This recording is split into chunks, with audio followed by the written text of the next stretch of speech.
Welcome to Montreal. Thank you. You have an ACL injury that you've been dealing with. How do you think you're progressing with that? How are you feeling health-wise? And what do you think your role will be here with the Montreal Lions this summer? The last part isn't really connected to the other parts, So but both sides. as far as my knee goes, I feel great. I don't even remember how long ago it was, but my last season was the first one since I've been professional that I've finished healthy and actually played throughout the entire year as well. So I feel great. I got a nice season under my belt, still have my health with me, feel amazing. However, I'll be used on this team. I'm not very aware. I believe they listed me as a 4. I know people do know, or at least have an idea of what type of player I am. But things could change, you know. Once I'm actually on the court out here, they could get different ideas. But I'm ready to be, you know, utilized on the court. However, as long as we can win some games, I'll do whatever. Chris, you mentioned describe yourself. So what type of player are you? And do you believe you can be the missing piece for this team to win a championship this season? The missing piece. I'm not necessarily looking to be the missing piece. I just want to be a piece to a winning season, you know. Hopefully that's what I can be. And wait, what was the first part as well? What type of player are you? You mentioned kind of briefly describe it in depth in terms of what you God blessed me with the frame that I have in the build, so I think of myself as a jack of all trades. You can pretty much place me anywhere. I played center last season for the first time, so that was an experience. But I mean, with the way that the game is evolving, there's going to be more people like me playing center. You know, Kevin Durant was playing center this playoff, so stuff like that happens. But I just think I'm somebody who you could pretty much plug in anywhere, and you know, I just like to make winning plays. So I'm not necessarily looking to score, not necessarily looking to do anything statistically. Just want to make winning plays. I think you could possibly put me anywhere. Okay. You just said that you finished your first season healthy. Yeah. How important was it for you to continue not take a break playing this? What do you mean not to take a break?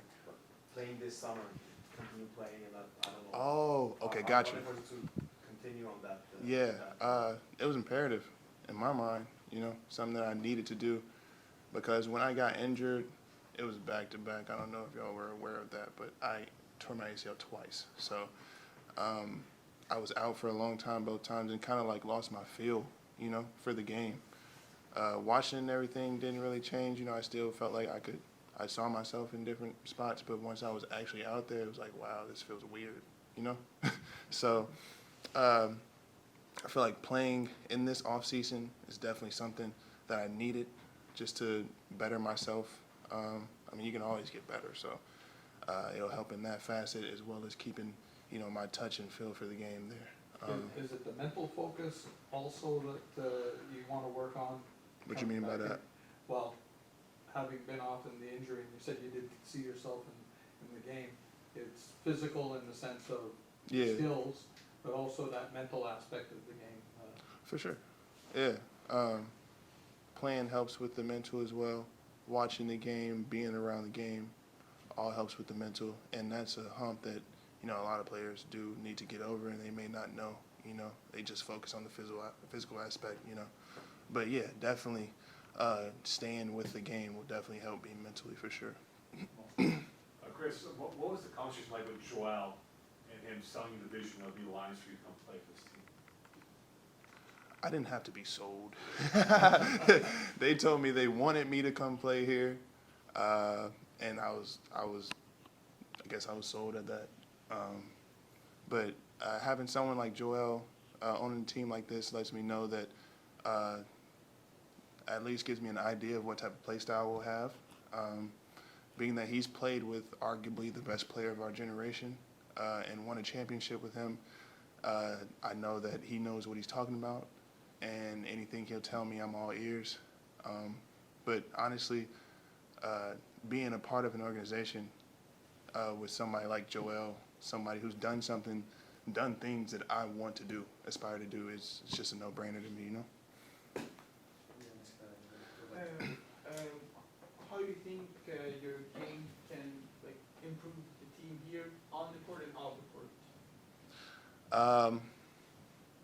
Like I said, on the court, I just like to make winning plays. So not only do I want to make myself better, but those around me better as well. I mean, I don't know exactly how I can help, but I'll do whatever I can. And off the court, I'd hope everybody thinks I'm a good teammate. I try to be a good teammate, you know. And I'm just going to carry that over here. I always have spirits high, you know, smile on my face. And, you know, I try to let that rub off on other people. Yeah, I'm just going to keep doing that. Of course, Chris, you want to be the best version of yourself, Absolutely. obviously. You mentioned Kevin Durant earlier, his versatility, Yeah. being able to play multiple positions, five specifically for the Suns this season. Where do you slot yourself in?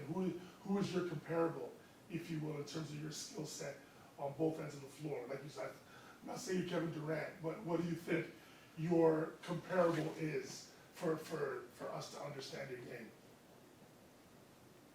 That's a great question. I guess somebody who I watch a lot and model my game after is Paul George.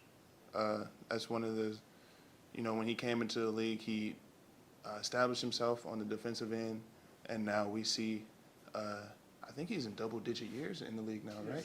Yes, Yeah. So now he's been a decade and a year, and now we can see what type of scorer he is and how smooth of a player he is. I'd say that's somebody that I model my game after, and I've actually heard from other people, probably best compliments I've ever heard, but they say that I remind them of Paul George. So maybe that could be a good comparison for you. So pretty much you're quicker than most big, and you're bigger than most guards. Yeah. In a nutshell. Is the NBA still your end goal? Absolutely. That's been a dream of mine for sure. Speaking of NBA player, back at UCLA, you played with Amy Hawkins, who was being great. Me too. Do you still have a relationship with that guy? Do you talk a little bit? And I haven't just talked to him how in a impressed minute. are you with his development? What was that last part? Just Sorry. how impressed are you with his own development? You've played 2 years at UCLA with him, Yeah. and from what you've seen from what he's became, just Yeah. What people don't know is I actually had Mito on I was his ambassador when he came for his little trip. So I seen, bro, when he was mad. I'm over here thinking about it now. But yeah, I had little Mito on his trip. So, I mean, I'm not even impressed at all with what he's doing, you know. I feel like I knew he was going to be this good. When you got somebody like Jaime who literally just all he knows how to do is play hard, you know, play hard and play the right way. You can't ask for a better teammate, can't ask for a better player. And that's perfect, like he said, for the Heat organization is exactly what they're looking for. You know, like he's like a Jimmy Butler type player. He just plays hard. He don't care about nothing else. He gonna dive on the floor. He gonna take a charge. You know, he's that type of guy. So, yeah.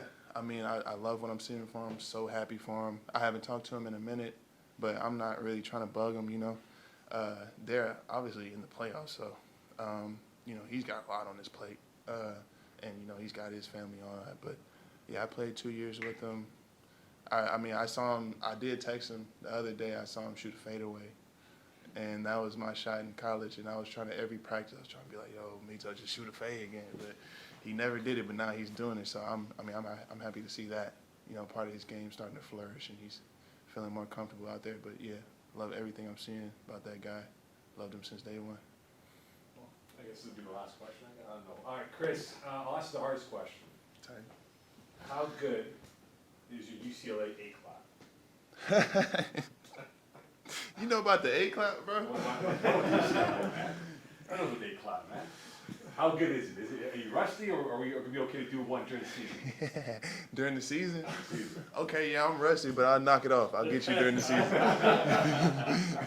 A clap is ingrained, bro. I'm not gonna forget that. Used to see it in my dreams, not nightmares. It's a dream if you see an A clap. Gotta love to see it. Fair enough. Thank you. Appreciate you guys. Well, Montreal. Thank you, man. I appreciate that.